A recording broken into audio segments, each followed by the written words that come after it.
اعوذ باللہ من الشیطان الرجیم بسم اللہ الرحمن الرحیم وَلَقَدْ أَوْحَيْنَا إِلَى مُوسَىٰ أَنْ أَسْرِ بِعِبَادِي فَاضْرِبْ لَهُمْ طَرِيقًا فِي الْبَحْرِ يَبَسًا لَا تَخَافُ دَرَكًا وَلَا تَخْشَىٰ فَأَتْبَعَهُمْ فِرْعَوْنُ بِجُنُودِهِ فَغَشِيَهُمْ مِنَ الْيَمِّ مَا غَشِيَهُمْ وَأَضَلَّ فِرْعَوْنُ قَوْمَهُ وَمَا هَدَىٰ۔ اس سورت کے آغاز میں اللہ تبارک و تعالی نے کچھ بنیادی عقائد کا بیان فرمایا، اس کے بعد حضرت موسیٰ علیہ السلام کے واقعے کا بیان شروع کر دیا گیا۔ حضرت موسیٰ علیہ السلام کا واقعہ یہاں ان کے نبوت کے بعد سے شروع ہوتا ہے، یعنی اللہ تبارک و تعالی نے انہیں کوہ طور پر بلایا، انہیں نبی بنایا، نبی بنا کر انہیں فرعون کے دربار میں بھیجا گیا، انہیں 2 نشانیاں عطا فرمائی گئیں۔ فرعون کے دربار میں جا کر انہوں نے اللہ کا پیغام سنایا۔ حضرت موسیٰ علیہ السلام اور حضرت ہارون علیہ السلام نے، فرعون نے ان کے مقابلے کے لیے جادوگروں کو جمع کیا۔ اللہ تبارک و تعالی نے جادوگروں کے جادو کو لوگوں کے سامنے، اس کا جو بطل تھا، اس کا جو دجل اور فریب تھا، وہ اللہ نے آشکارا کر دیا۔ حضرت موسیٰ علیہ السلام کے معجزے نے ان کے جادو کا سارا اثر ختم کر دیا اور جادوگر سارے کے سارے مسلمان ہو گئے۔ یہ تمام واقعات آپ اس سے پیچھے پڑھ چکے ہیں۔ اب یہاں ان آیات میں سیدنا موسیٰ علیہ السلام کے مصر میں رہنے کے جو آخری دن ہے یا آخری وقت ہے، اس کو بیان کیا جا رہا ہے۔ مفسرین فرماتے ہیں کہ جب جادوگروں کا جو دجل اور فریب ہے وہ سب کے سامنے واضح ہو گیا اور فرعون نے پروپیگنڈوں کے ذریعے اس اثر کو زائل کرنے کی کوشش کی، دھمکیوں کے ذریعے جادوگروں کو اس نے سزا دی جو کہ سچے مومن بن چکے تھے۔ اس کے بعد حضرت موسیٰ علیہ السلام کم و بیش 40 سال تک مصر میں تشریف فرما رہے، لوگوں کو دعوت دیتے رہے۔ میں پہلے بھی عرض کر چکا ہوں کہ موسیٰ علیہ السلام کے مخاطب 2 اقوام تھیں، ایک تو ان کی اپنی قوم تھی بنی اسرائیل، ان کی اپنی برادری تھی، اور دوسری قوم وہ تھی جو مصر کی مقامی آبادی تھی جنہیں قبطی کہا جاتا تھا، جو فرعون کی برادری کے لوگ تھے۔ ان دونوں اقوام کی طرف اللہ تبارک و تعالی نے سیدنا موسیٰ علیہ السلام کو مبعوث فرمایا تھا۔ تو یہ جو مقابلہ ہوا تھا جس میں موسیٰ علیہ السلام کے عصا نے جادوگروں کے جادو کو ختم کر دیا، اس کے بعد موسیٰ علیہ السلام کافی عرصہ وہاں رہے، بعض مفسرین نے 40 برس لکھا ہے، اور ان دونوں اقوام کو سمجھاتے رہے۔ کافی لوگ مسلمان بھی ہوئے، بنی اسرائیل میں سے کافی لوگ موسیٰ علیہ السلام پر ایمان لائے۔ کچھ ایسے تھے جو سچے دل سے مسلمان تھے اور کچھ ایسے تھے جو بس برائے نام دین میں داخل ہو گئے تھے۔ کچھ منافقین کا بھی ذکر ملتا ہے جو اندر ہی اندر موسیٰ علیہ السلام کے مخالف تھے، لیکن بہرحال چونکہ ساری برادری کلمہ گو تھی تو مجبوراً وہ بھی کلمہ پڑھتے تھے۔ اسی طرح فرعون کی قوم کے بھی کچھ لوگ مسلمان ہو گئے تھے اور ایمان پر ثابت قدم رہے تھے۔ اس دوران مختلف واقعات ہوتے رہے۔ فرعون کبھی مخالفت پر آتا تھا، کبھی منت سماجت کرتا تھا۔ اللہ کے حکم سے موسیٰ علیہ السلام کے ہاتھ پر کچھ ایسے معجزات صادر ہوتے تھے کہ فرعون ان سے گھبرا کر منت سماجت کرتا تھا۔ مثلا اللہ نے ان پر کچھ ایسے کیڑے مکوڑے مسلط کر دیے، گھن یا دیمک ٹائپ کے، جنہوں نے ان کی فصلیں اجاڑ ڈالی تھی، ان کا غلہ ختم کر دیا تھا۔ یہ دیکھ کر فرعون جو ہے وہ منت سماجت کرتا تھا کہ آپ اللہ سے دعا کریں کہ یہ آزمائش ختم ہو جائے۔ معلوم تو اس کو بھی تھا کہ موسیٰ علیہ السلام سچے اور برحق نبی ہیں، تو موسیٰ علیہ السلام کی دعا سے آزمائش ختم ہو جاتی۔ ایک دفعہ ان پر مینڈک مسلط ہو گئے تھے، کہا جاتا ہے کہ دریائے نیل سے مینڈک نکلے اور ان کی نسل اتنی زیادہ ہو گئی کہ فرعونیوں کو ہر جگہ مینڈک نظر آتے تھے۔ ایک مرتبہ اللہ نے ان پر خون مسلط کر دیا، ایک مرتبہ اللہ تبارک و تعالی نے ان پر طوفان مسلط کر دی۔ تو یہ مختلف آزمائشیں تھیں جو فرعون کی قوم پر آئیں۔ موسیٰ علیہ السلام کو اللہ نے 9 نشانیاں عطا فرمائی تھیں، تو یہ بھی ان 9 نشانیوں کا حصہ ہے۔ تو بہرحال یہ نشانیاں دیکھ کر بھی فرعون ایمان نہ لایا، نہ اس کے وزراء ایمان لائے۔ موسیٰ علیہ السلام کی جانب سے مطالبہ تھا کہ بنی اسرائیل کو آزاد کرو۔ فرعون انہیں آزادی دینے کے لیے تیار نہیں تھا، وہ ان کو غلامی میں لیے ہوئے تھا، ان سے طرح طرح کے کام لیتا تھا۔ حضرت موسیٰ علیہ السلام نے اللہ کے حکم سے بنی اسرائیل اور فرعون کی قوم کے جو لوگ مسلمان ہوئے تھے ان کے لیے ایک دن مقرر کر دیا کہ اس دن ہم نے یہاں سے ہجرت کرنی۔ بعض مفسرین لکھتے ہیں کہ کوئی تہوار کا دن تھا جو بنی اسرائیل باہر نکل کر کوئی تہوار منایا کرتے تھے۔ انہوں نے باقاعدہ فرعون سے اجازت بھی لی کہ ہم اس طرح باہر نکل کر تہوار منانا چاہتے ہیں، چنانچہ وہاں سارے بنی اسرائیلی جمع تھے، اور وہیں اللہ تبارک و تعالیٰ نے موسیٰ علیہ السلام کو حکم دیا کہ اپنی قوم کو لے کر یہاں سے چلے جائیے۔ تو بہرحال تہوار کے لیے نکلے ہوں یا پہلے سے اعلان ہوا ہو ہجرت کا خفیہ طور پر بنی اسرائیل میں، جو بھی صورت ہو، لیکن موسیٰ علیہ السلام اللہ تبارک و تعالیٰ کے حکم سے اپنی قوم کو راتوں رات مصر سے نکال کر لے گئے۔ کہا جاتا ہے کہ اس وقت بنی اسرائیل کی تعداد 6 لاکھ سے اوپر تھی، اور جس وقت یہ اپنے اصل وطن فلسطین شام سے مصر آئے تھے یوسف علیہ السلام کی حکومت کے زمانے میں، اس وقت ان کی تعداد 70 یا 72 تھی۔ اب یہ بیچ میں کئی 100 سال گزرے، کئی نسلیں گزری، اللہ نے ان کی نسل میں ایسا اضافہ کیا کہ کہاں 70-72 تھے اور کہاں اب 6 سے 7 لاکھ کے درمیان تھے۔ تو یہ تمام افراد، یہ جمع غفیر، یہ سیدنا موسیٰ علیہ السلام کے ساتھ مصر سے نکل کھڑا ہوا۔ اللہ کے حکم سے موسیٰ علیہ السلام انہیں بحر قلزم کی جانب لے گئے۔ ممکن ہے کہ ان کا ارادہ ہو کہ ساحل سمندر کے ساتھ چلتے چلتے صحرائے سینا میں داخل ہوا جائے اور اس کو پار کر کے پھر شام میں فلسطین جو ان کا اصل وطن تھا، جہاں جانے کا حکم تھا، وہاں داخل ہوا جائے۔ تو ابھی موسیٰ علیہ السلام بنی اسرائیل کو لے کر راستے میں ہی تھے کہ پیچھے فرعون کو خبر ہو گئی کہ وہ تو بنی اسرائیلی تو نکل گئے ہیں۔ تو فرعون نے جلدی سے اپنا لاؤ لشکر تیار کیا اور پورے لشکر کے ساتھ، مکمل طاقت کے ساتھ اس نے بنی اسرائیل کا تعاقب کیا۔ کہا جاتا ہے کہ اس کے لشکر کی تعداد 10 سے 12 لاکھ افراد پر مشتمل تھی، جس میں ہر قسم کا ساز و سامان تھا۔ ظاہر ہے کہ فرعون ایک طاقتور ریاست کا بادشاہ تھا، تو اپنی پوری ریاستی طاقت کے ساتھ اس نے بنی اسرائیل کا تعاقب کرنا شروع کیا۔ جب بنی اسرائیل سمندر کے پاس پہنچے تو پیچھے فرعون کا لشکر بھی ان کے سر پر جا پہنچا۔ کہا جاتا ہے کہ بنی اسرائیل کی جو آخری صفیں تھیں ان کے ساتھ فرعون کا لشکر تقریباً ملنے والا تھا۔ ظاہر ہے فرعون کا لشکر گھوڑوں پر، سواریوں پر سوار ہوگا، اور بنی اسرائیل تو جلدی میں نکلے تھے، تو ممکن ہے وہ پیدل ہوں یا جس طرح بھی ہوں، لیکن ان کا سفر نسبتاً سست تھا اور فرعون بڑی تیزی سے ان تک پہنچا۔ اب بنی اسرائیل میں بہت سارے لوگ ایسے تھے جو بے صبرے تھے، تو وہ موسیٰ علیہ السلام سے کہنے لگے کہ ہمیں تو پہلے بھی اذیتیں ہوتی تھیں اور اب آپ کی موجودگی میں بھی ہم مختلف مصیبتوں کا شکار ہیں، یہ فرعون کا لشکر ہمارے سر پر چلا آ رہا ہے، اب ہمارا کیا بنے گا؟ آگے سمندر ہے، پیچھے فرعون کے لشکر کا سمندر ہے، اب ہم کیا کریں گے؟ اتنے میں اللہ تبارک و تعالی نے حضرت موسیٰ علیہ السلام پر وحی کی کہ آپ کے ہاتھ میں جو عصا ہے اسے سمندر پر مار دیجیے۔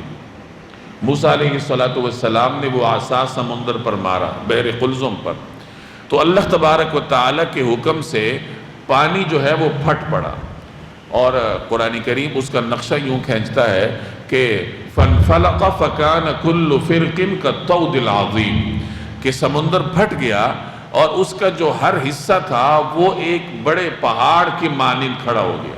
ظاہر ہے کہ بڑا سمندر تھا، تو جب اس کا پانی اس طرح 2 حصوں میں تقسیم ہوا تو دونوں طرف گویا کہ پانی کی ایک دیوار تھی جو کھڑی ہو گئی، اور صرف سمندر ہی نہیں پھٹا بلکہ جو راستہ تھا، ظاہر ہے کہ وہاں سمندر چلتا تھا تو نیچے کیچڑ ہوگا یا جس طرح بھی تھا، تو اللہ کے حکم سے وہ بھی اس قابل ہو گیا کہ لوگ اس کو پار کر سکے، یعنی دلدل ہے یا کیچڑ ہے یا جو بھی چیز تھی وہ اللہ نے ختم کر دی۔ بعض حضرات نے لکھا ہے کہ اللہ کے حکم سے ایک ہوا چلی جس نے آنن فانن اس ریت کو خشک کر دیا، اور گویا کہ ایک راستہ بن گیا جس پر آسانی سے بنی اسرائیل وہاں اتر سکتے تھے اور اس کو پار کر سکتے تھے۔ اللہ نے 12 راستے بنائے، چونکہ بنی اسرائیل بہت زیادہ تھے، ان کے مختلف قبائل تھے، 12 قبائل تھے، تو ہر قبیلے کے لیے گویا کہ الگ راستہ اللہ تبارک و تعالی نے بنا دی۔ تو موسیٰ علیہ السلام بھی اس میں اتر پڑے، اور ان کے پیچھے جو پوری قوم تھی اس نے اللہ کا نام لے کر اس خشک راستے پر اتر پڑے اور اس کو پار کیا۔ بنی اسرائیلی جس وقت سمندر کے درمیان میں پہنچے تو پیچھے فرعون کا لشکر بھی سمندر کے کنارے پر آ چکا تھا۔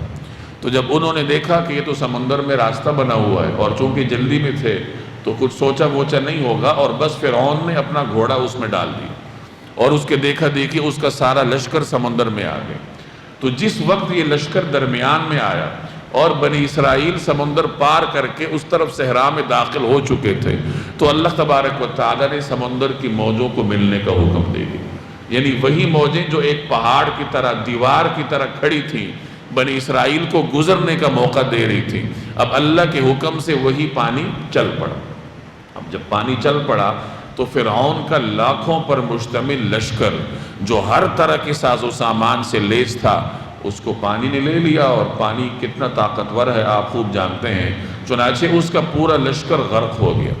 فرعون جب غرق ہوا اور اس کے گویا آخری لمحات تھے، تو اس وقت اس نے کلمہ پڑھنے کی کوشش کی کہ میں ایمان لاتا ہوں جیسے کہ بنی اسرائیل ایمان لائے ہیں، لیکن چونکہ یہ وہ وقت تھا جب توبہ کا دروازہ بند ہو جاتا ہے۔ آپ جانتے ہیں کہ آخری لمحات میں توبہ کا دروازہ بند ہو جاتا ہے، اسے حالت غرغرہ کہا جاتا ہے۔ حدیث میں آتا ہے ان اللہ یقبل توبۃ العبد ما لم یغرغر، اللہ تبارک و تعالی بندے کی توبہ قبول کرتا ہے جب تک وہ حالت غرغرہ میں نہ جائے۔ حالت غرغرہ اس حالت کو کہتے ہیں جب غیب کی چیزیں بندے پر منکشف ہو جاتی ہیں۔ ابھی تو ہم دنیا میں ہیں تو آخرت کی چیزیں اللہ نے غائب کر رکھی ہیں، اور ایمان بالغیب ہوگا، جو بھی ایمان رکھے گا وہ غیبی ایمان ہوگا، اور یہی ایمان ہم سے مطلوب ہے۔ لیکن آخری وقت میں بندے کو موت نظر آتی ہے، فرشتے نظر آتے ہیں، غیب کی چیزیں نظر آنے لگ جاتی ہیں، تو اس وقت تو معاملہ اس کے سامنے واضح ہو جاتا ہے۔ تو اگر پہلے کوئی شک میں بھی ہو تو اس وقت تو شک دور ہو جاتا ہے، لیکن اس وقت پھر تصدیق کرنے کا فائدہ نہیں ہے، کیونکہ بندے سے ایمان بالغیب مطلوب ہے۔ دیکھ کر ایمان لانا یہ مطلوب نہیں ہے، کیونکہ وہ امتحان نہیں ہے۔ تو فرعون کا ایمان بھی گویا ایسا ہی تھا کہ حالت غرغرہ میں وہ کلمہ پڑھنے کی کوشش کر رہا تھا۔ تو اللہ کی جانب سے اسے کہا گیا الآن وقد عصیت قبل وکنت من المفسدین، ابھی ایمان لاتے ہو، اس سے پہلے تو تم نافرمانی کرتے رہے اور تم فسادی لوگوں میں سے رہے۔ تو اس طریقے سے اللہ تبارک و تعالی نے فرعون کا لشکر تباہ و برباد کیا، اور فرعون کے بارے میں فرمایا فَالْيَوْمَ نُنَجِّيكَ بِبَدَنِكَ، کہ آج ہم تمہارے بدن کو نجات دیں گے، لِتَكُونَ لِمَنْ خَلْفَكَ آیَةً، تاکہ تم اپنے بعد والوں کے لیے عبرت کا نشان بن جاؤ۔ چنانچہ باقی بنی اسرائیلی تو سمندر میں غرق ہو گئے، اور فرعون کی لاش کو سمندر نے اگل دیا، اور بعد میں وہ مختلف جگہوں سے ہوتی ہوتی اب عجائب گھر میں محفوظ ہے، لوگ جاتے ہیں، دیکھتے ہیں، عبرت حاصل کرتے ہیں۔ تو یہ اس آیت کی عملی تفسیر ہے لِتَكُونَ لِمَنْ خَلْفَكَ آیَةً، تاکہ تم اپنے بعد والوں کے لیے ایک نشانی بن جاؤ۔ یہ سارا منظر بنی اسرائیل کے لوگ سمندر کے پار سے دیکھ رہے تھے کہ کس طریقے سے اللہ تبارک و تعالی نے فرعون کے لشکر کو غرق کر دیا۔ تو ان واقعات کا یہاں ان آیات میں ذکر ہے۔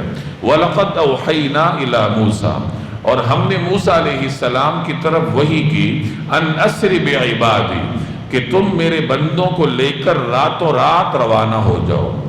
اسری راتوں رات روانہ ہو جاؤ، اسراء کہتے ہیں رات کو جانے کو، جیسے سورہ اسراء میں معراج کے واقعے کا ذکر ہے، سبحان الذی اسریٰ بعبدہ، پاک ہے وہ ذات جو راتوں رات اپنے بندے کو لے گئے۔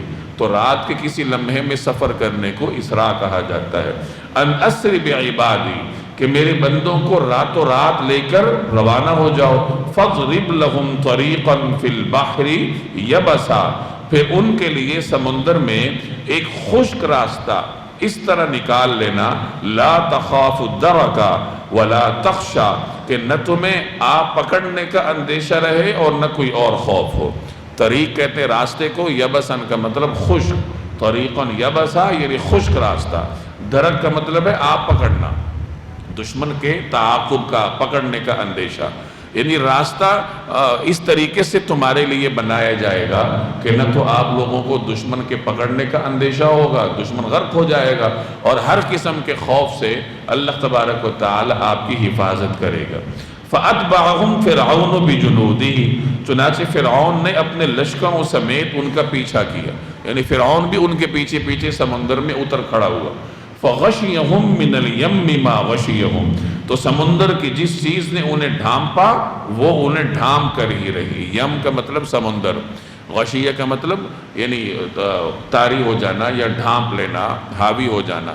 تو سمندر کا جو پانی تھا خوفناک اور مہیب لہریں تھیں، انہوں نے فرعون کے پورے لاکھوں کے لشکر کو ڈانپ لیا۔ وَأَضَلَّ فِرْعَوْنُ قَوْمَهُ، اور فرعون نے اپنی قوم کو برے راستے پر لگایا۔ وَمَا هَدَى، اور انہیں صحیح راستہ نہ دکھایا۔ یعنی فرعون نے عمر بھر اپنی قوم کو برے راستے پر لگائے رکھا، شرک کے راستے پر، بغاوت کے راستے پر، اور آخر تک ان کو اسی طرف لے گیا، اور کل قیامت کے دن بھی اپنی قوم کو لے کر جہنم جائے گا، جہنم جانے کا اس کو حکم ہوگا۔ یا بنی اسرائیل قد انجیناکم من عدوکم وواعدناکم جانب الطور الایمن ونزلنا علیکم المن والسلوى کلوا من طیبات ما رزقناکم ولا تطغوا فیہ فیحل علیکم غضبی ومن یحلل علیہ غضبی فقد ہوا۔ اب ان آیات میں سمندر پار کرنے کے بعد صحرائے سینا میں بنی اسرائیل پر اللہ کی کچھ نعمتوں کا بیان ہے۔ ہوا یہ کہ جب بنی اسرائیل سمندر پار کر گئے، صحرائے سینا میں چلے گئے، اب ان کے پاس لباس نہیں تھا، وہ تو جلدی میں نکلے تھے، تو جو لباس وہ گھروں سے پہن کر نکلے تھے، جو مصری تہذیب کا لباس تھا، اللہ کے حکم سے وہی لباس ان کی جسموں پر قائم رہا، وہ پھٹنے سے محفوظ رہتا تھا۔ یہاں تک کہ چھوٹے بچوں کی جب جسمانی نشو و نما ہوتی تھی تو ان کی جسمانی نشو و نما کے ساتھ ساتھ اس لباس میں بھی اللہ کے حکم سے نشو و نما ہو جاتی تھی، اور بچے کی گروتھ کے ساتھ اس کا لباس بھی بڑھتا رہتا تھا۔ لباس تبدیل کرنے کی فکر سے اللہ تبارک و تعالی نے انہیں اس طریقے سے بے پرواہ کر دیا۔ اب کھانے پینے کا مسئلہ تھا، وہ صحرا میں تھے، صحرا میں کھانا پینا کہاں سے آتا؟ تو اللہ نے غیب سے اس کا انتظام کر دیا، اور دو چیزیں اللہ نے ان کے لیے مہیا کی، ایک من اور ایک سلوہ۔ من یہ سبزی قسم کی کوئی چیز تھی جو اللہ کے حکم سے وہاں اگتی تھی، ان کو میسر ہوتی تھی، وہ اس کو کھاتے تھے۔ سلوہ یہ کوئی پرندہ تھا، بٹیر نما، پرندوں میں بٹیر کا گوشت سب سے لطیف ہوتا ہے، تو اللہ نے اس جیسا ایک لطیف گوشت والا پرندہ ان کے لیے وہاں پیدا کیا۔ وہ غول در غول ان کے آگے پیچھے پھرتے تھے، یہ ان کو پکڑتے تھے اور کھا لیتے تھے۔ یہی انسانی جسم کی مطلوب چیزیں ہیں کہ سبزی سے مختلف چیزیں اسے ملتی رہیں، گوشت سے مختلف چیزیں اسے ملتی رہیں۔ تو انسانی جسم کو درکار جو بھی غذا کے عناصر ہوں، اللہ تبارک و تعالی نے ان کے لیے وہ پورے کر دیے۔ کہیں روشنی کی ضرورت ہوتی تھی تو موسیٰ علیہ السلام اللہ کے حکم سے عصا کو گاڑ دیتے تھے، اس سے روشنی پھوٹتی تھی۔ اس کا ڈر تھا کہ کیا سورج کی دھوپ کا مسئلہ تھا، دھوپ کی تپش کا، تو اللہ نے بادلوں کو ان کے لیے سایہ دار بنا کر ان کے اوپر قائم کر دیا، ان کے اوپر مسلط کر دیا۔ یہ وہ نعمتیں تھیں جو مادی نعمتیں تھیں۔ اب انہیں روحانی نعمت چاہیے تھی۔ انہوں نے موسیٰ علیہ السلام سے درخواست کی کہ ہمارے پاس کوئی کلام الہی ہونا چاہیے، زندگی گزارنے کا کوئی دستور حیات ہونا چاہیے، کوئی منشور ہونا چاہیے، تو ہمیں اس طرح کا کوئی کلام الہی لا دیجیے۔ اللہ کے حکم سے موسیٰ علیہ السلام کوہ طور پر گئے، اللہ نے انہیں حکم دیا کہ کوہ طور پر آ جاؤ، کوہ طور کی دائیں جانب۔ مفسرین فرماتے ہیں کہ کوہ طور کی دائیں جانب کچھ بلند ہے، اللہ تبارک و تعالی نے وہاں حضرت موسیٰ علیہ السلام کو بلایا، اور ساتھ ان کے کوئی 70 افراد بھی تھے، اپنی قوم کے 70 افراد کو لے کر حضرت موسیٰ علیہ السلام اللہ تبارک و تعالی کی بارگاہ میں تشریف لے گئے، حاضری کے لیے چلے گئے، اور اپنی قوم سے ذرا آگے چلے گئے۔ تو جب پہلے پہنچے تو اللہ نے پوچھا کہ اے موسیٰ جلدی کیوں آئے ہو؟ قوم کے لوگ پیچھے رہ گئے اور آپ جلدی کیوں آئے؟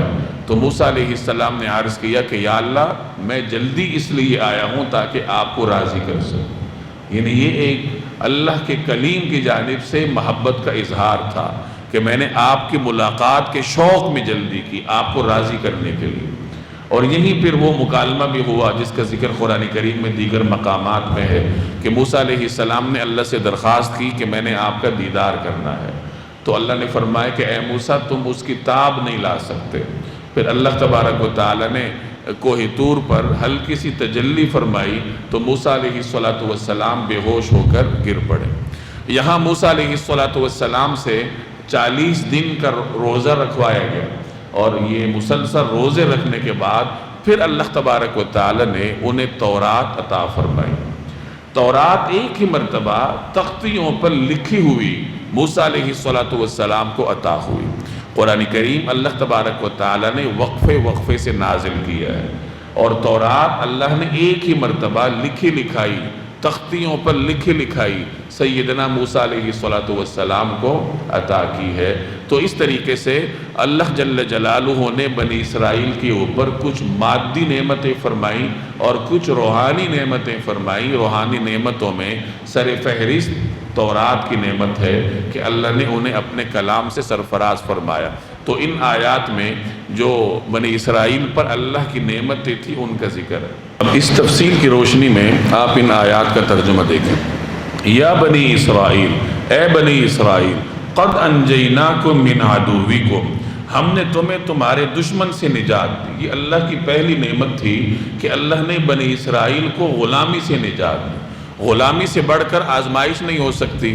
اللہ نے انسان کو فطری طور پر آزاد پیدا کیا ہے، آزاد مزاج لے کر پیدا ہوتا ہے، اور اگر اس انسان کو غلام بنا لیا جائے تو اس سے بڑھ کے اس کے لیے آزمائش نہیں ہے۔ اللہ نے بنی اسرائیل کو غلامی سے نجات دی، تو یہ اللہ کی نعمت تھی جس کا یہاں ذکر ہے۔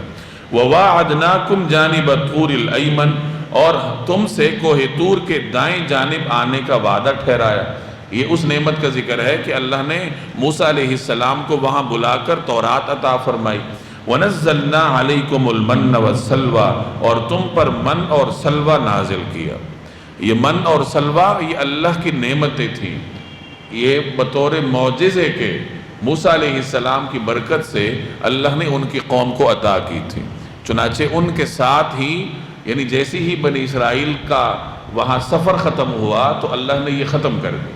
کُلُوا مِن طَیِّبَاتِ مَا رَزَقْنَاکُمْ، جو پاکیزہ رزق ہم نے تمہیں عطا کیا ہے اس میں سے کھاؤ، یعنی یہ من اور سلوہ کھاؤ۔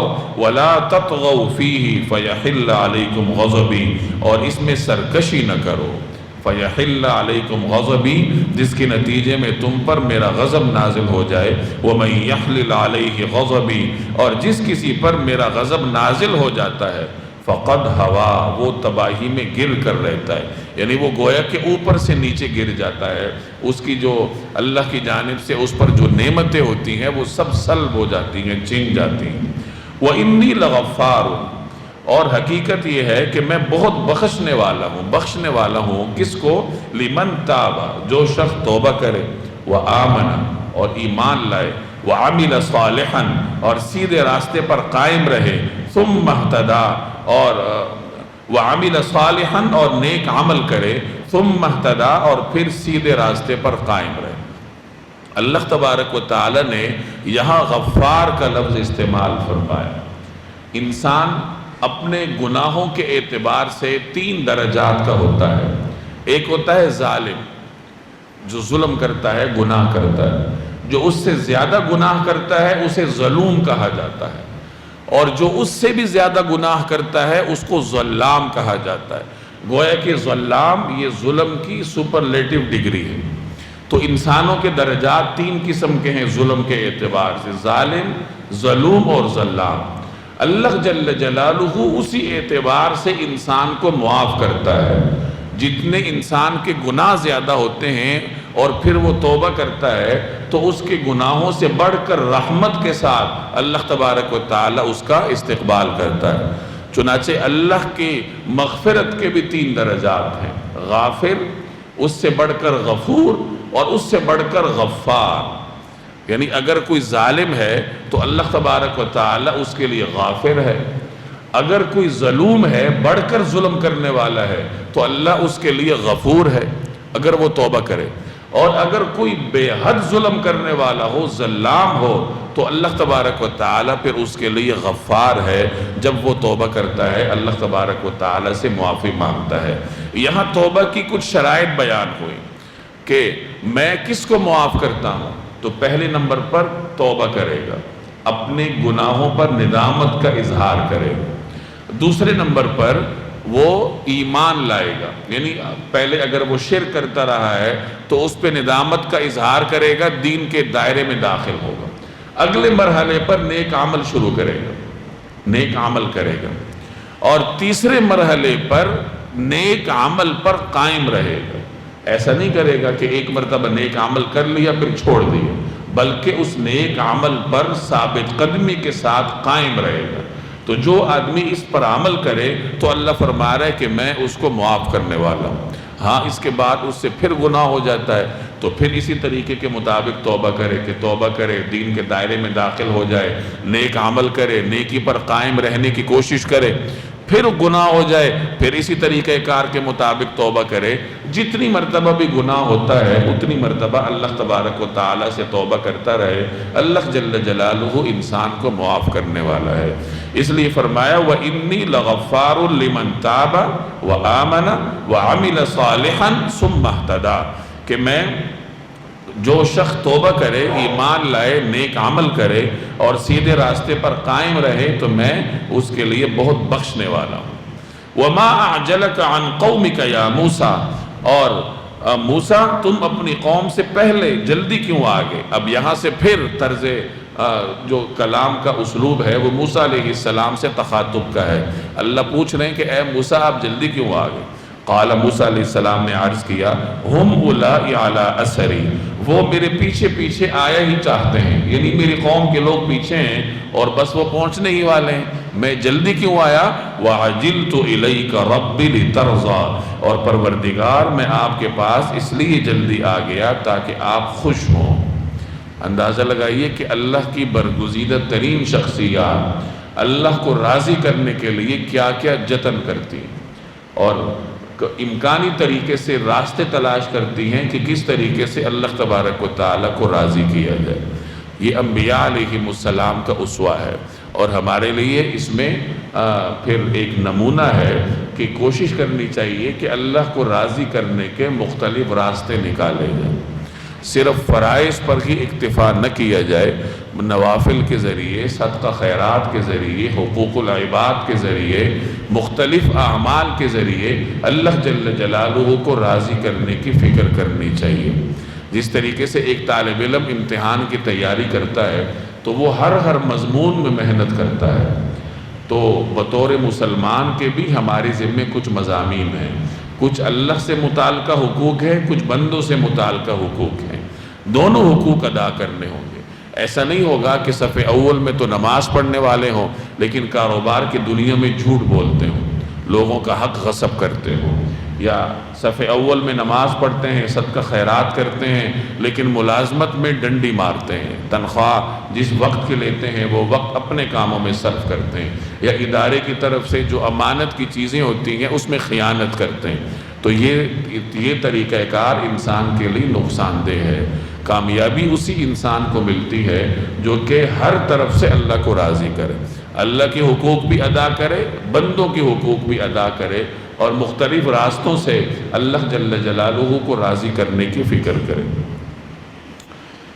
قال، اللہ نے فرمایا فَإِنَّا قَدْ فَتَنَّا قَوْمَكَ مِن بَعْدِكَ وَأَضَلَّهُمُ السَّامِرِي فَرَجَعَ مُوسَىٰ إِلَىٰ قَوْمِهِ غَضْبَانَ أَسِفًا۔ جس وقت حضرت موسیٰ علیہ السلام اللہ کے حکم سے کوہ طور کی جانب تشریف لے گئے تھے تو پیچھے انہوں نے اپنے بھائی حضرت ہارون علیہ السلام کو اپنا جانشین مقرر کیا اور فرمایا اخلفنی فی قومی واصلح، کہ اے ہارون میرے بعد میری قوم میں میرے جانشین بن جاؤ، میرے خلیفہ بن جاؤ، واصلح، اور سیدھے راستے پر رہو، یعنی نیکوکاری اختیار کرو، ولا تتبع سبیل المفسدین، اور فساد کرنے والوں کے راستے پر نہ چلنا۔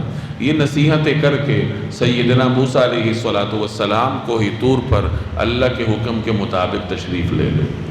پیچھے قوم نے ایک عجیب و غریب کام کیا، وہ شرک میں مبتلا ہو گئے۔ شرک میں مبتلا ہونے کا راستہ ان کو سامری نے دکھایا، جس کا ذکر اللہ تبارک و تعالیٰ نے یہاں کیا ہے۔ سامری ایک شخص کا نام ہے، نام نہیں بلکہ یہ اس کی نسبت ہے، کسی قبیلے کی جانب یا کسی علاقے کی جانب یہ منسوب ہے یا اس میں نسبت کی ہے۔ قبیلے کی جانب نسبت ہے، علاقے کی جانب نسبت ہے۔ اللہ تبارک و تعالیٰ نے اس کا ذکر نہیں فرمایا، بس صرف اس کے اس نسبت کو ذکر فرما کر اس کی تعیین کر دی کہ سامری نے بنی اسرائیل کو شرک کا راستہ دکھایا۔ یہ شخص کون تھا؟ اس کے بارے میں قرآن کریم نے کوئی وضاحت نہیں کی، نبی کریم صلی اللہ علیہ وسلم کے کسی فرمان میں بھی اس کی وضاحت نہیں ہے۔ مفسرین نے گزشتہ تاریخ اور بالخصوص بنی اسرائیل کی جو کتابیں ہیں، گزشتہ زمانے پہ جو اللہ کی نازل کردہ کتابیں ہیں جو کہ تحریف شدہ حالت میں موجود ہیں، ان کی روشنی میں اس کی تعیین کی ہے۔ بعض حضرات فرماتے ہیں کہ یہ مصر کا رہنے والا مقامی شخص تھا جو کہ بنی اسرائیل کے ساتھ مل گیا تھا۔ کچھ حضرات فرماتے ہیں کہ یہ بنی اسرائیل کا رہنے والا تھا، بنی اسرائیل کا فرد تھا۔ کچھ کی تحقیق یہ ہے کہ یہ موسیٰ علیہ السلام کا چچا زاد بھائی تھا۔ بعض حضرات کی تحقیق کے مطابق اس کا اصل نام بھی موسیٰ تھا، غالباً موسیٰ بن ظفر نام اس کا ذکر کیا جاتا۔ سیدنا موسیٰ علیہ السلام کا نام موسیٰ بن عمران تھا، تو بعض حضرات نے اس کا یہ نام نقل کیا ہے۔ کچھ حضرات نے اس سے منسوب ایک واقعہ بھی نقل کیا ہے جو ظاہر ہے کسی صحیح روایت سے ثابت نہیں ہے۔ واقعہ یہ نقل کیا گیا کہ یہ چونکہ بنی اسرائیل سے تعلق رکھتا تھا، اس زمانے میں پیدا ہوا تھا کہ جس زمانے میں فرعون نے بنی اسرائیل میں پیدا ہونے والے ہر بچے کو قتل کرنے کا حکم دیا تھا، یہ بھی اسی زمانے میں پیدا ہوا تھا۔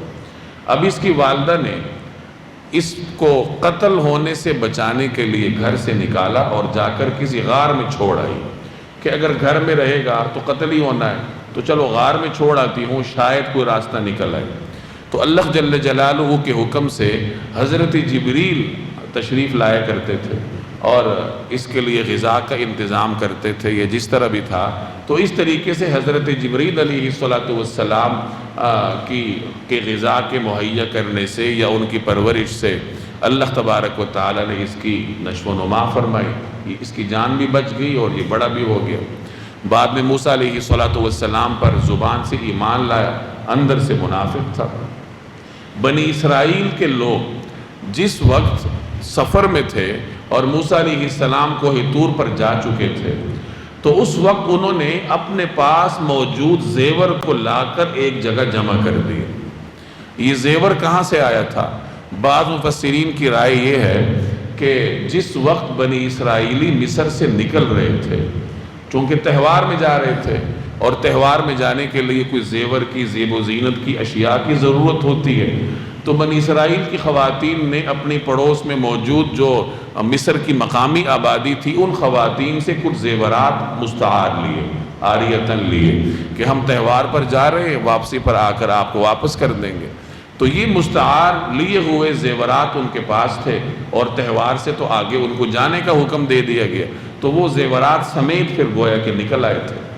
اور کچھ حضرات فرماتے ہیں کہ نہیں، بلکہ یہ زیورات ان کے اپنے تھے، یہ فرعونیوں کے نہیں تھے، بلکہ مصر کی مقامی تہذیب اور رسم و رواج کے مطابق بنی اسرائیل کی خواتین کے پاس زیورات تھے یا مردوں کے پاس بھی کچھ ہوگا، تو انہوں نے وہ زیورات لا کر ایک جگہ ڈال دیے۔ اب ڈالنے کی وجوہات بھی مختلف ہیں۔ قرآن کریم تو واقعے کے صرف اس پہلو کو ذکر کرتا ہے جس میں ہدایت کا پہلو ہو، تفصیلات میں پہلے بھی بارہا عرض کرتا رہا ہوں، مفسرین پھر گزشتہ کتابوں کی روشنی میں واضح کرنے کی کوشش کرتے ہیں۔ اب یہ زیورات انہوں نے کیوں ڈالے؟ اکثر مفسرین تو یہ فرماتے ہیں کہ چونکہ یہ مصر کے لوگوں کے تھے اور انہوں نے عاریتاً لیے تھے، یہ اس کے مالک نہیں تھے، تو اپنے پاس رکھنا ان زیورات کو ان کے لیے حلال نہیں تھا، تو انہوں نے پھر فیصلہ کیا کہ اب ان کو کسی جگہ ڈال کر ان سے جان چھڑا لی جائے۔ ایک تحقیق یہ بھی ہے کہ فرعون کا جب لشکر غرق ہوا تو فرعون نے اور اس کے لشکر نے جو زیورات پہنے تھے، اللہ کے حکم سے پانی نے وہ زیورات ان کے لیے نکال دیے، بنی اسرائیل کے لیے، تو وہ گویا ان کے لیے مال غنیمت تھا، بطور مال غنیمت کے انہوں نے وہ حاصل کیے۔ لیکن گزشتہ زمانے کی اقوام کے لیے غنیمت کا مال حلال نہیں تھا، انہیں وہ مال جمع کر کے آگ لگانی پڑتی تھی۔ یہ اس امت کے لیے اللہ نے زکوٰۃ کا مال، صدقے کا مال، غنیمت کا مال حلال کیا ہے۔ تو بہرحال جیسا بھی تھا وہ بنی اسرائیلیوں کا زیور تھا، ان کے لیے حلال نہیں تھا تو انہوں نے ایک جگہ ڈال دیا۔ اور جن حضرات کی تحقیق یہ ہے کہ یہ ان کا اپنا زیور تھا، تو وہ یہ فرماتے ہیں کہ چونکہ سفر کے لیے ان کو ہلکا پن چاہیے تھا، زیورات ان کے اوپر بوجھ ہوں گے، تو ممکن ہے انہوں نے یہ فیصلہ کیا ہو کہ بجائے یہ زیورات پہننے کے انہیں ایک جگہ ڈال دیا جائے اور انہیں پگھلا کر سکوں کی شکل میں یا اینٹوں کی شکل میں ڈھال لیا جائے اور پھر کسی سواری پر لاد کر اپنے ساتھ لے جایا جائے۔ تو یہ مختلف حضرات کی الگ الگ تحقیقات ہیں۔ قرآن کریم میں صرف اتنا ذکر کیا کہ کچھ زیورات ان کے پاس تھے اور وہ انہوں نے ڈال دیے۔ سامری کے پاس بھی زیورات تھے، اس نے بھی ڈال دیے۔ اب جس وقت وہ زیورات لوگوں نے ڈالے تو اس سامری نے ایک عجیب کام کیا، اس نے ان زیورات سے ایک بچڑا بنا دیا، یعنی گائے کا بچہ اس نے ان زیورات سے بنا لیا، اور اس طریقے سے بنایا کہ اس بچڑے میں سے آواز آتی تھی۔ جب بچڑا اس نے بنا دیا تو قوم سے کہنے لگا کہ دیکھو یہ تم نے زیورات ڈالے تھے، اس میں سے بچڑا نکل آیا، یہ تمہارا خدا ہے۔ موسیٰ علیہ السلام بھول گئے ہیں، وہ کوہ طور پر چلے گئے ہیں، خدا تو یہ ہے، اس کی پوجا کرنی ہے۔ اور میں پہلے بھی عرض کر چکا ہوں کہ مصری تہذیب میں گائے کو ایک مقدس جانور سمجھا جاتا تھا، جیسے ہندوستان میں گائے کی پوجا ہوتی ہے، اس کو مقدس سمجھتے ہیں، تو پرانی تہذیبوں میں بھی اس رسم کے آثار موجود ہیں۔ مصر میں گائے کو مقدس سمجھا جاتا تھا، مصریوں کے ساتھ رہ کر بنی اسرائیلی بھی گائے کو مقدس سمجھتے تھے، یعنی ان کے اندر کچھ اس طرح کے جراثیم آ گئے تھے۔ غلام قوم میں فاتح قوم کے کچھ نہ کچھ اثرات آتے ہیں، جیسے ہمارے ہاں انگریز کی باقیات موجود ہیں، چونکہ انگریز اس علاقے کی فاتح قوم رہی ہے۔ تو بنی اسرائیل میں سے کچھ لوگ ایسے تھے جو دل میں گائے کی محبت رکھتے تھے، اور جب سامری نے یہ کرتب دکھایا تو وہ یہ سمجھ گئے کہ یہ تو واقعی ہمارا خدا ہے، چنانچہ وہ اس کے سامنے سجدہ ریز ہو گئے، سارے نہیں، کچھ بنی اسرائیلی، اور اس کے سامنے عجیب و غریب حرکتیں کرنے لگے، کوئی اس کے سامنے رقص کرنے لگے، کوئی اس سے دعا مانگنے لگے، کوئی اس کے سامنے سجدہ ریز ہو گئے۔ سیدنا ہارون علیہ السلام موجود تھے، اب وہ یہ دیکھ کر حیران و پریشان ہو گئے کہ یہ کیا ہو رہا ہے۔ انہوں نے اپنی قوم کو منع کرنا چاہا تو قوم نے ان کی بات نہیں مانی، وہ گویا کہ ان کو نقصان پہنچانے کے درپے ہو گئی۔ تو فتنے کے خوف سے کہ کہیں خانہ جنگی نہ ہو جائے، کہ جب میں سختی سے منع کروں گا یہ رد عمل دیں گے، اور جو لوگ توحید پر قائم ہیں وہ پھر میرے ساتھ مل کر رد عمل دیں گے، نتیجتاً خانہ جنگی ہو جائے گی، اور جب بھائی واپس آئیں گے تو میں کیا جواب دوں گا کہ قوم کو متحد چھوڑ کر گئے تھے اور اب خانہ جنگی ہو رہی ہے۔ تو ہارون علیہ السلام اس وجہ سے خاموش ہو گئے کہ موسیٰ علیہ السلام واپس تشریف لائیں گے تو وہ کوئی حتمی فیصلہ فرمائیں گے۔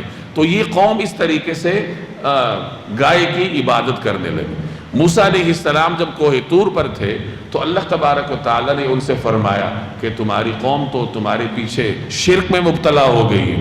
موسیٰ علیہ السلام افسوس اور غصے کے ساتھ اپنی قوم کی طرف واپس لوٹے، اور آ کر انہوں نے اپنے بھائی سے پہلے باز پرس کی، چونکہ موسیٰ علیہ السلام کے مزاج اقدس پر جلال غالب تھا، تو انہوں نے اپنے بھائی کے داڑھی کے بال اور سر کے بال پکڑ کر کھینچنا شروع کیا، اور یہ جلال اور غصہ چونکہ اللہ کی رضا کے لیے تھا، شرک پر ناراضگی کا اظہار تھا، اللہ کی رضا کے لیے تھا، تو یہ غصہ بھی گویا کی عبادت تھی۔ تو بھائی کہنے لگے کہ اے میری ماں کے بیٹے، یہ اس طریقے سے اس لیے مخاطب کیا تاکہ موسیٰ علیہ السلام کے دل میں کچھ رحم کا جذبہ آ جائے کہ یہ میرا سگا بھائی ہے، میری ماں کا بیٹا ہے، چونکہ ماں کے نام میں ہی اللہ نے رحمت اور شفقت رکھی۔ تو موسیٰ علیہ السلام سے انہوں نے کہا یبن امّا، کہ اے میری ماں کے بیٹے، میری داڑھی اور سر کے بالوں کو چھوڑ دیجئے، لوگوں کو ہنسنے کا موقع کیوں دیتے ہیں؟ لوگ خوش ہوں گے کہ بھائیوں کے درمیان اختلاف ہو رہا ہے اور وہ بھی پیغمبر ہیں۔ میں نے اس قوم کو اس حالت پر اس لیے چھوڑا کیونکہ یہ مجھے قتل کرنے کے قریب تھے، تو میں نے ان کو اپنے حال پر چھوڑا تاکہ کوئی اختلاف نہ ہو، کوئی فتنہ فساد نہ ہو۔ تو بہرحال اپنی طرف سے جو صفائی تھی وہ سیدنا ہارون علیہ السلام نے پیش کی۔ اب اس کے بعد موسیٰ علیہ السلام سامری کی طرف متوجہ ہوئے کہ تم ذرا بتاؤ نا کہ تم نے یہ کیا حرکت کی. تو سامری نے عجیب و غریب بہانہ گھڑا. اس نے کہا کہ جی میں نے رسول کے پاؤں کی جو مٹی ہے وہ میں نے اس کے اندر ڈالی، اور رسول کے پاؤں یا اس کے جو نقش قدم کی مٹی ہے اس مٹی کی برکت سے اس کے اندر آواز پیدا ہو گئی. تو یہ اس نے اپنی طرف سے ایک بہانہ گھڑا. اب رسول کا کیا مطلب ہے، اس جملے کی وضاحت کیا ہے، وہ میں آیت کے ذیل میں عرض کرتا ہوں. دیکھیے اس کو. قال، اللہ نے فرمایا، یہ موسیٰ علیہ السلام سے اللہ تبارک و تعالی مخاطب ہیں. فَإِنَّا قَدْ فَتَنَّا قَوْمَكَ مِن بَعْدِكَ، کہ ہم نے تمہارے آنے کے بعد تمہاری قوم کو فتنے میں مبتلا کر دیا ہے. اور وہ فتنہ کیا ہے کہ وہ شرک کا شکار ہو گئے. وَأَضَلَّهُمُ السَّامِرِي، اور انہیں سامری نے گمراہ کر ڈالا ہے. یہ جو بنی اسرائیل نے شرک کیا تھا، بائبل میں تحریف کر کے یہودیوں نے اس شرک کی نسبت حضرت ہارون علیہ السلام کی طرف کی. انہوں نے سامری کی بجائے ہارون علیہ السلام کی طرف اس کی نسبت کر دی کہ الیاذ باللہ حضرت ہارون علیہ السلام نے اپنی قوم کو شرک کے راستے پر لگایا.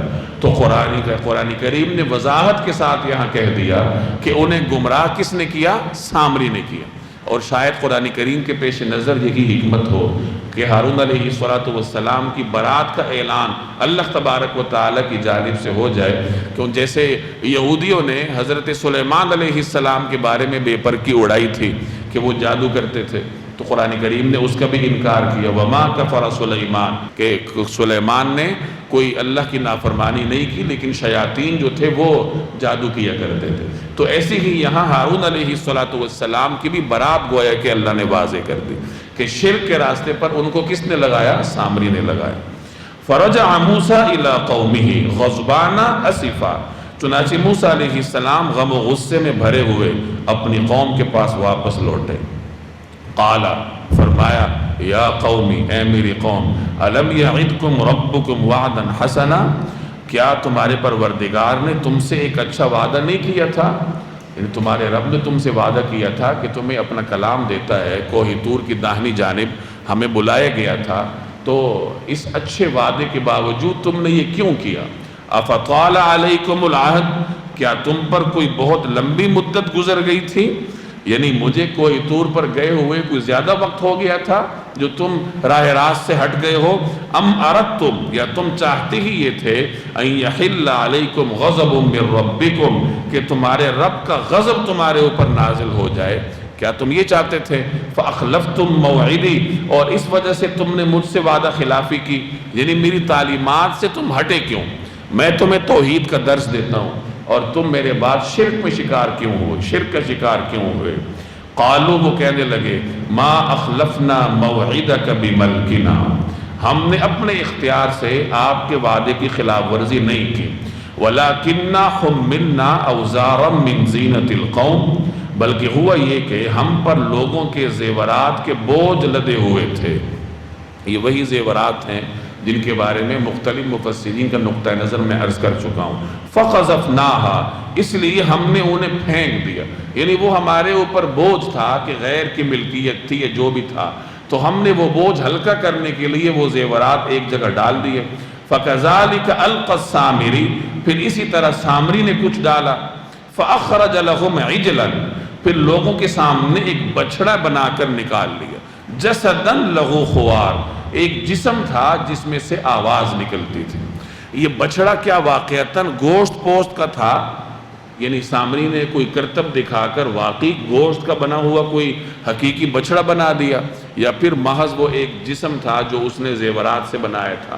تو کچھ مفسرین کی تحقیق یہ ہے کہ وہ واقعتاً گوشت پوست کا زندہ سلامت بچڑا تھا، اور اکثر مفسرین کی تحقیق یہ ہے کہ نہیں، وہ گوشت پوست کا حقیقی بچڑا نہیں تھا، بلکہ اس نے زیورات سے محض بچڑے کی طرح جسم بنا دیا تھا، اور ایسے طریقے سے بنایا تھا، ایسا کوئی اس نے اپنا کمال دکھایا تھا کہ اس میں سے آواز نکلتی تھی.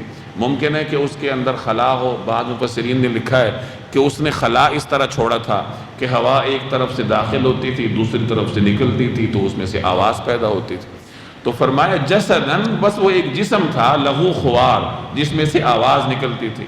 فقالو، لوگ کہنے لگے ھذا الہکم، یہ ہے تمہارا معبود، وَإِلَٰهُ موسیٰ، اور موسیٰ علیہ السلام کا بھی معبود، فنسیا، مگر وہ بھول گئے، یعنی موسیٰ علیہ السلام بھول گئے ہیں، معبود تو یہ ہے، تو پتہ نہیں وہ کس کو ملنے کے لیے کوہ طور چلے گئے۔ یہ بنی اسرائیلی کہنے لگے افلا یرون، بھلا کیا انہیں یہ نظر نہیں آ رہا تھا، اللہ یرجع الیہم قولا، کہ نہ وہ ان کی بات کا جواب دیتا تھا، ولا یملک لہم ضرا ولا نفعا، اور نہ ان کو کوئی نقصان یا نفع پہنچا سکتا تھا۔ یہ وہی دلیل ہے جو اللہ تبارک و تعالی نے ہر قوم کو بڑے سادے انداز سے سمجھائی ہے کہ یہ پتھر کے بنے ہوئے بت ہے یا یہ زیورات سے بنا ہوا بچڑا ہے، نہ تمہیں کسی بات کا جواب دیتا ہے، نہ تمہیں کوئی نفع دے سکتا ہے، نہ تمہیں کوئی نقصان دے سکتا ہے۔ آخر تم عقل نہیں رکھتے کہ تم ایسی چیز کو معبود بنا کے بیٹھ گئے۔ وَلَقَدْ قَالَ لَهُمْ هَارُونُ مِنْ قَبْلُ، اور ہارون نے ان سے پہلے ہی کہا تھا، یا قوم، اے میری قوم کے لوگوں، انما فتنتم بہ، تم اس کی وجہ سے فتنے میں مبتلا ہو گئے ہو، یعنی یہ بچڑا تمہارے لیے فتنہ ہے، آزمائش ہے۔ وَإِنَّ رَبَّكُمُ الرَّحْمَانُ، اور حقیقت میں تمہارا رب تو رحمان ہے، یعنی تمہارا رب کون ہے؟ رحمان ہے۔ رحمان کا مطلب کیا ہے؟ کہ ایسی ذات جو بیک وقت تمام مخلوقات پر اپنی رحمت نازل کرے، جس کی رحمت اتنی وسعت کی حامل ہو کہ بیک وقت تمام مخلوقات پر اترتی ہو، اور وہ مخلوقات کتنی ہیں ابھی تک کسی کے احاطہ علم میں نہیں ہے۔ ہمیں تو یہ بھی نہیں پتا کہ کائناتیں ہیں کتنی، یہ جو ہماری ایک کہکشاں ہے، گلیکسی ہے، اس جیسی کتنی کہکشائیں ہیں ابھی تو یہ بھی نہیں پتہ چلا۔ پھر ہر کہکشاں کے اندر کتنی مخلوق ہے یہ بھی پتہ نہیں چلا۔ دوسری گلیکسی کو تو چھوڑیے، اپنی گلیکسی کو ابھی تک انسان نے مکمل طور پر ایکسپلور نہیں کیا۔ یہاں پر بلیک ہولز ہیں اور نہ جانے کیا کیا عجائبات ہیں جن تک آج کا جدید انسان بھی نہیں پہنچ سکا۔ تو جتنی مخلوقات ہیں اللہ جل جلالہ سب پر بیک وقت رحمت کرتا ہے، اس لیے اس کو رحمان کہا جاتا ہے۔ تو ہارون علیہ السلام نے فرمایا کہ تمہارا رب کون ہے؟ تمہارا رب تو رحمان ہے۔ فاتبعونی، اس لیے تم میرے پیچھے چلو، وَأَطِيعُوا أَمْرِي، اور میری بات مانو۔ یہ ہارون علیہ السلام کی نصیحت تھی جو انہوں نے اپنی قوم کو فرمائی۔ قالوا، وہ کہنے لگے، لن نبرح علیہ عاکفین، ہم تو اسی کی عبادت پر جمے رہیں گے۔ عاکفین، یہ عاکف کہتے ہیں اعتکاف کرنے والے، اعتکاف کرنے والا مسجد میں بیٹھا رہتا ہے جم کر، تو وہ بھی کہنے لگے کہ بھائی ہم تو یکسو ہو کر اس کی عبادت کرتے رہیں گے، حتیٰ یرجع الینا موسیٰ، یہاں تک کہ موسیٰ علیہ السلام واپس آ جائے، یعنی جب تک موسیٰ واپس نہیں آئیں گے ہم تو اسی بچڑے کی عبادت کریں گے۔ یہ قوم کے جن لوگوں نے شرک اختیار کیا تھا وہ ہارون علیہ السلام کو جواب دے رہے ہیں۔ قال، موسیٰ علیہ السلام نے فرمایا، یا ہارون، اے ہارون، ما منعک اذ رأیتہم ضلوا الا تتبعن، جب تم نے دیکھ لیا تھا کہ یہ لوگ گمراہ ہو گئے ہیں تو تمہیں کس چیز نے روکا تھا کہ تم میرے پیچھے چلے آتے؟ یعنی تم قوم کو چھوڑ کر میرے پیچھے چلے آتے جب تم نے دیکھ لیا تھا کہ قوم شرک میں مبتلا ہو گئی ہے۔ افعصیت امری، بھلا کیا تم نے میری بات کی خلاف ورزی کی؟ قال، ہارون علیہ السلام نے عرض کیا، یبن امّا، اے میری ماں کے بیٹے، لا تأخذ بلحیتی ولا برأسی، میری داڑھی نہ پکڑیے، میرا سر نہ پکڑیے، یعنی میری داڑھی اور سر نہ پکڑیے، انی خشیت، مجھے یہ اندیشہ تھا، ان تقول، کہ آپ یہ کہیں گے، فرقت بین بنی اسرائیل، کہ آپ نے بنی اسرائیل میں تفرقہ ڈال دی، یعنی مجھے یہ اندیشہ تھا کہ میرے بعد خانہ جنگی ہو جائے گی اور پھر آپ مجھے کہیں گے کہ تم نے بنی اسرائیل کو الگ الگ گروہوں میں بانٹ دیا، وَلَمْ تَرْقُبْ قَوْلِي، اور میری بات کا پاس نہیں کیا۔ اب دیکھیے کہ یہاں دو نقطہ نظر تھے۔ سیدنا موسیٰ علیہ السلام کا نقطہ نظر یہ تھا کہ جب شرک ہوتا ہوا دیکھ لیا تھا تو پھر ہارون علیہ السلام کو قوم سے الگ ہو جانا چاہیے تھا، میرے پیچھے آنا چاہیے تھا۔ یہ گویا کہ موسیٰ علیہ السلام کا اجتہاد تھا، اور سیدنا ہارون علیہ السلام کا نقطہ نظر اور اجتہاد یہ تھا کہ اگر میں قوم سے الگ ہوتا ہوں تو قوم گروہوں میں بٹ جائے گی، یا اگر میں سختی سے جواب دیتا ہوں تو خانہ جنگی ہونے کا امکان ہے، تو قوم کو گروہوں میں بانٹ کر ان سے الگ ہونے سے بہتر یہ ہے کہ ان کے شرک کو کچھ دیر برداشت کر کے ان کے ساتھ رہا جائے۔ یہ سیدنا ہارون علیہ السلام کا نقطہ نظر تھا۔ اس سے آپ اندازہ لگائیے کہ قوم کو گروہوں میں بانٹنا یہ کتنا مذموم طرز عمل ہے۔ ہارون علیہ السلام نے قوم کی شرک کرنے کے باوجود ان کے ساتھ رہنا تو گوارا کیا، لیکن ان کو گروہوں میں بانٹ کر ان سے الگ ہونا گوارا نہیں کیا۔ تو اس سے آپ اندازہ لگا سکتے ہیں کہ قوم کو متحد رکھنا یہ انسان کی ذمہ کتنا لازم ہے، اور قوم کو گروہوں میں بانٹ دینا یہ کتنا مذموم طرز عمل ہے۔ تو بہرحال دونوں انبیاء تھے، دونوں کا اپنا اپنا اجتہاد تھا، اور ہر پیغمبر کو اللہ تبارک و تعالی نے اجتہاد کی طاقت نصیب فرمائی ہوتی ہے۔ تو موسیٰ علیہ السلام نے اپنے اجتہاد سے کام لیا، ہارون علیہ السلام نے اپنے اجتہاد سے کام لیا۔ اب موسیٰ علیہ السلام سامری کی طرف متوجہ ہو رہے۔ قال، موسیٰ علیہ السلام نے فرمایا، فما خطبک یا سامری، اچھا تو سامری تجھے کیا ہوا تھا، تم نے یہ کیا کیا؟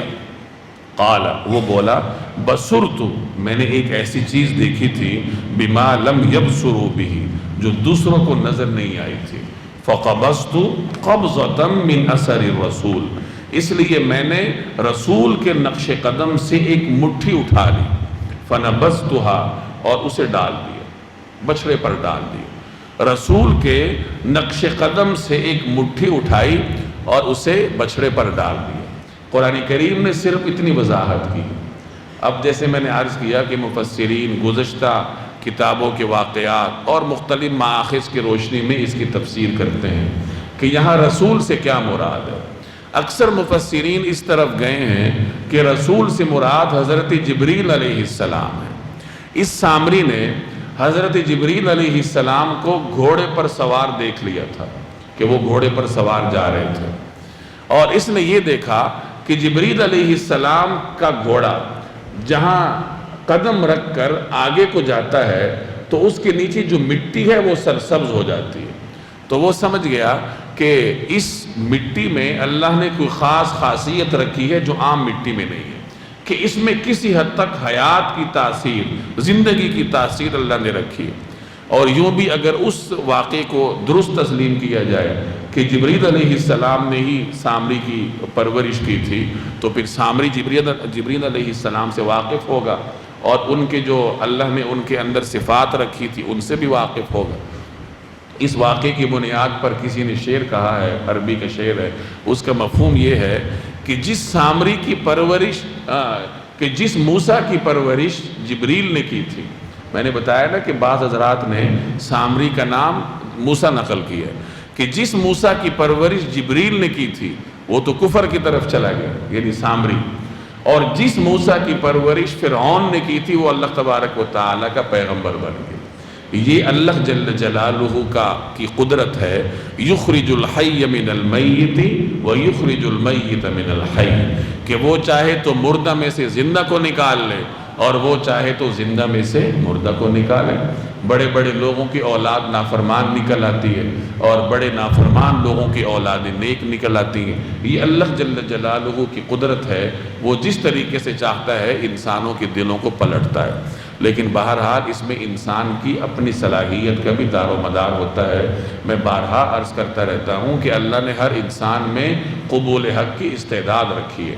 انسان جب اپنی استعداد کو مٹا ڈالتا ہے پھر وہ گمراہی کے راستے پر قدم رکھتا ہے۔ تو کچھ حضرات کے ہاں، بلکہ اکثر مفسرین کے ہاں، یہاں رسول سے مراد جبریل علیہ السلام ہے، اور سامری یہ کہنا چاہ رہا ہے کہ میں نے ان کے سواری کا جو کہ نیچے مٹی آئی تھی وہ میں نے لے کے اس کے اوپر ڈال دی، وَكَذَلِكَ سَوَّلَتْ لِي نَفْسِي، اور میرے دل نے مجھے کچھ ایسا ہی سلجھایا، یعنی یہ میرے نفس کی کارستانی ہے کہ مجھے میرے نفس نے، میرے دل نے یہ راستہ دکھایا تو میں اس پر چلا۔ اور بعض حضرات نے رسول سے مراد موسیٰ علیہ السلام کو لیا ہے کہ وہ یہ کہہ رہا ہے کہ میں نے آپ کے نقش قدم کی مٹی اٹھائی ہے اور ان کے اوپر ڈالی ہے۔ تو اس میں اور بھی تفصیلات ہیں اس آیت کی تفسیر میں، ان تفصیلات میں ہم نہیں جاتے۔ یہ سامری اپنی طرف سے ایک بہانہ پیش کر رہا ہے کہ جی میں نے یہ اس لیے کیا تھا۔ قال، موسیٰ علیہ السلام نے فرمایا، اب موسیٰ علیہ السلام فیصلہ فرما رہے ہیں کہ تیری سزا کیا ہے۔ فَاذْهَبْ، جاؤ، فَإِنَّ لَكَ فِي الْحَيَاةِ أَن تَقُولَ لَا مِسَاسَ، اب زندگی بھر تیرا کام یہ ہوگا کہ تو لوگوں سے یہ کہا کرے گا کہ مجھے نہ چھونا. یعنی زندگی بھر اسے یہ سزا دی گئی کہ اب نہ کسی کو چھو سکتا ہے نہ کسی کو چھونے دے سکتا ہے. کہا جاتا ہے کہ اگر کوئی اس کو چھو لیتا تو چھونے والا بھی اور سامری خود دونوں بخار میں مبتلا ہو جاتے تھے. تو گویا وہ ساری زندگی اب چلاتا پھرے گا کہ مجھے نہ چھونا مجھے نہ چھونا. یعنی انسانوں کے معاشرے میں اب نہیں رہ سکتا. جس طرح ہمارے ہاں کرونا کے مریض ہوتے تھے کہ کوئی ان کے قریب نہیں جاتا تھا. تو یہ اللہ کی طرف سے بہت بڑی آزمائش ہوتی ہے.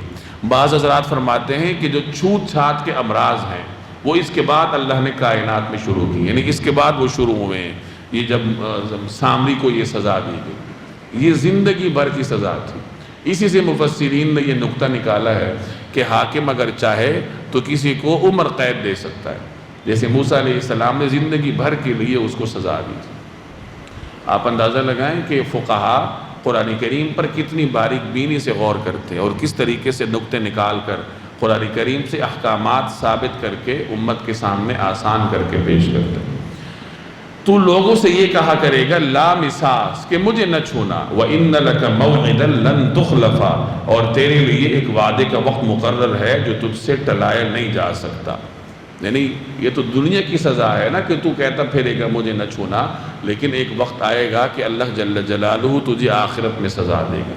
وَانظُرْ إِلَىٰ إِلَٰهِكَ الَّذِي ظَلْتَ عَلَيْهِ عَاكِفًا اور دیکھ اپنے اس معبود کو جس پر تو جمع بیٹھا تھا. یعنی ذرا اپنے معبود کا حال دیکھو. لَنُحَرِّقَنَّهُ ہم اسے جلا ڈالیں گے. ثُمَّ لَنَنْسِفَنَّهُ فِي الْيَمِّ نَسْفًا پھر اس کو چورا چورا کر کے سمندر میں بکھیر دیں.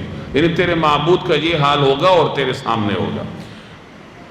انما الہکم اللہ الذی لا الہ الا ہو حقیقت میں تم سب کا معبود تو بس ایک ہی اللہ ہے جس کے سوا کوئی معبود نہیں. وسع کل شیء علما اس کا علم ہر چیز کا احاطہ کیے ہوئے.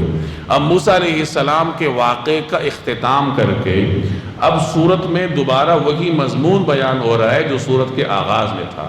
اللہ کی توحید ہے, عقیدہ آخرت ہے, لوگوں کو واعظ و نصیحت ہے. تو قرآن کریم اب دوبارہ اسی اپنے سورت کے پہلے والے مضمون کی طرف جا رہا ہے. سامری کے واقعے پر موسیٰ علیہ السلام کا واقعہ یہاں مکمل ہو گیا. كَذَلِكَ نَقُصُّ عَلَيْكَ مِنْ أَنْبَاءِ مَا قَدْ سَبَقَ ماضی میں جو حالات گزرے ہیں ان میں سے کچھ واقعات اے پیغمبر ہم آپ کو اسی طرح سناتے ہیں. وَقَدْ آتَيْنَاكَ مِن لَّدُنَّا ذِكْرًا اور ہم نے تمہیں خاص اپنے پاس سے ایک نصیحت نامہ عطا کیا ہے. ذکرًا سے مراد قرآن کریم ہے. قرآن کریم کے مختلف نام ہیں.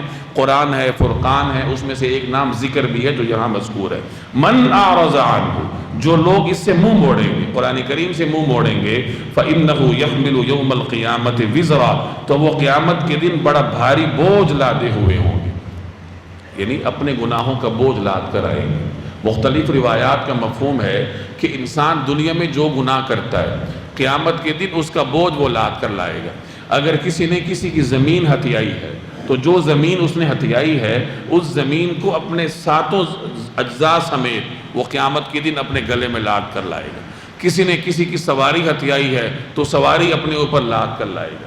کسی نے کسی کی دولت قبضہ کی ہے تو وہ دولت کا بوجھ اپنے اوپر لاد کر لائے گا. تو قیامت کے دن انسان اپنے گناہوں کا بوجھ لاد کر لائے گا. فَإِنَّهُ يَحْمِلُ يَوْمَ الْقِيَامَةِ وِزْرًا تو وہ قیامت کے دن بڑا بھاری بوجھ لادے ہوں گے. خالدین فیہ وہ ہمیشہ رہیں گے, یعنی اس عذاب میں ہمیشہ رہیں گے. وَسَاءَ لَهُمْ يَوْمَ الْقِيَامَةِ حِمْلًا اور قیامت کے دن ان کے لیے یہ بدترین بوجھ ہوگا. یوم ينفخ فی الصور جس دن سور پھونکا جائے گا. وَنَحْشُرُ الْمُجْرِمِينَ يَوْمَئِذٍ زُرْقًا اور اس دن ہم سارے مجرموں کو گھیر کر اس طرح جمع کریں گے کہ وہ نیلے پڑے ہوئے ہوں گے. یعنی جیسے انسان پتھرا جاتا ہے, اس کی آنکھیں پتھرا جاتی ہیں, جسم سن ہو جاتا ہے, اسی طریقے سے اچانک حشر کے حالات دیکھ کر لوگوں پر یہ کیفیت طاری ہو جائے گی. یتخافتون بینہم آپس میں سرگوشیاں کر رہے ہوں گے. ان لبثتم الا عشرا کہ تم 10 دن سے زیادہ نہیں ٹھہرے. انسان جب اپنے پچھلی زندگی پر نگاہ ڈالتا ہے تو اسے لگتا ہے کہ بس چند لمحات گزرے ہیں. ایسے ہی قیامت والے دن جب مجرمین اپنی زندگی کے بارے میں سوچیں گے, چاہے وہ 60 برس ہو 80 برس ہو, تو وہ کہیں گے ہم تو بس 10 دن دنیا میں رہے تھے, ہمیں تو زیادہ موقع ہی نہیں ملا. نحن اعلم بما یقولون جس بارے میں وہ باتیں کریں گے اس کی حقیقت ہمیں خوب معلوم ہے۔ اذ یقول امثلهم طریقۃ ان لبثتم الا یوما، جبکہ ان میں سے جس کا طریقہ سب سے بہتر ہوگا وہ کہے گا کہ تم ایک دن سے زیادہ نہیں ٹھہرے، یعنی جو زیادہ سمجھدار ہوگا وہ تو کہے گا کہ بس تم ایک ہی دن ٹھہرے تھے۔ یہ آپس میں گفتگو ہوگی، یعنی کوئی کہے گا ایک دن ٹھہرے تھے، کوئی کہے گا 10 دن ٹھہرے تھے، تو کسی کو بہت تیزی سے گزرتی ہوئی معلوم ہوگی کہ زندگی بڑی تیزی سے گزری ہے۔ یعنی خلاصہ یہ نکلا کہ جب مجرم سوچے گا تو سمجھے گا کہ میں تو بس چند لمحات ہی دنیا میں رہا ہوں، مجھے تو زیادہ دیر موقع نہیں ملا، حسرت کرے گا، لیکن اس دن کی حسرت کا اس کو کوئی فائدہ نہیں ہوگا۔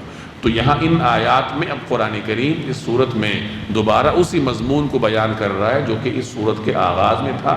درمیان میں حضرت موسیٰ علیہ السلام کے نبی بننے سے لے کر صحرائے سینا میں جو بنی اسرائیل کی تاریخ کے مختلف واقعات ہیں اللہ نے وہ بیان کیے، اور اس کے بعد پھر دوبارہ اسی مضمون کی طرف جو ہے مضمون واپس لوٹا ہے۔